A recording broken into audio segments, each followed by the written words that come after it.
Hey, it's time for the follow through. I'm Pastor Fred. Hit that subscribe button, share this with someone. We are listening to God, but also living for Him. And we're in day 22. If you're following along, if you're keeping track, Being Challenged.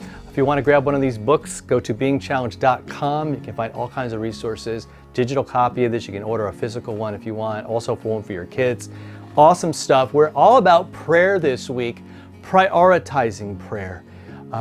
I think prayer often happens where we're at the dinner table or whatever, and we pray, right? And we say whatever table prayer that we say, and that's great. Those are actually helpful times to have prayer, and then maybe even discuss that prayer after. And so that's an example of an answer to the question, how do I pray?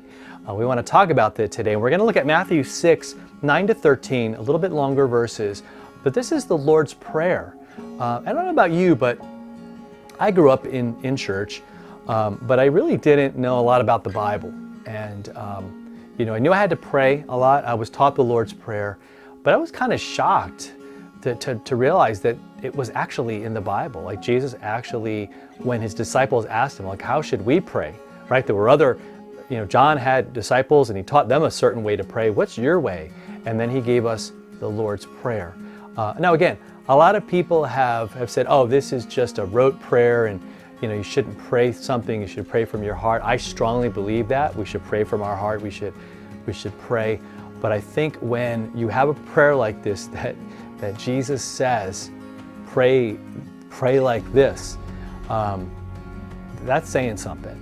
And again, it's not just those exact words, it's what's the meaning behind them.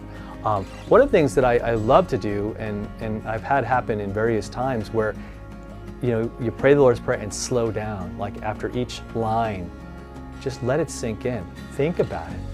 Our Father in heaven, hallowed be your name. Like, what does that mean?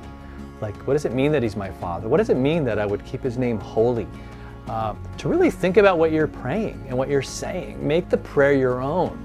I don't think it has to be this sort of mindless thing that we just recite. I think it'd be an actual prayer that we pray. Here's what it says. He says, pray like this. Our Father in heaven, hallowed be your name. Your kingdom come, your will be done, on earth as it is in heaven. Give us this day our daily bread, and forgive us our debts, as we also have forgiven our debtors. And lead us not into temptation, but deliver us from evil. You can't count the number of people that have learned this prayer, that pray this prayer Sunday after Sunday, day after day. It has stood the test of time. Why? Because it's the very words of Christ to us. And when you really think about this prayer, and I want you to do that today, I want you to take some time. If you have one of these books, the Being Challenged book right here, you can go in at the end of this day 22.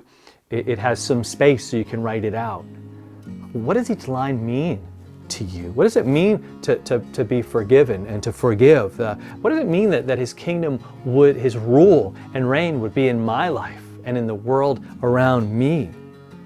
That I would pray that God would keep me from temptation, that when He tells me to get out of there, that I would listen to Him. See, that's what I'm praying in this prayer. Lord, deliver me from evil, right? Because You'll protect me. But when I go stumbling into it because I think I know better, I'm praying in this prayer that I would actually listen to His guiding. Do you see how much is in this thing? So take some time today and really look at that. Make it your own prayer. Think about every word. Think about what it all means, right? And if you're not sure, you can ask me. You can ask someone around you, another believer. Say, hey, what do these words mean? Because I think it's rich in meaning and a great pattern and an actual great prayer for us to pray every single day. Because it reminds us, here's the thing, I'm going to end with this. You could summarize the Lord's Prayer in this.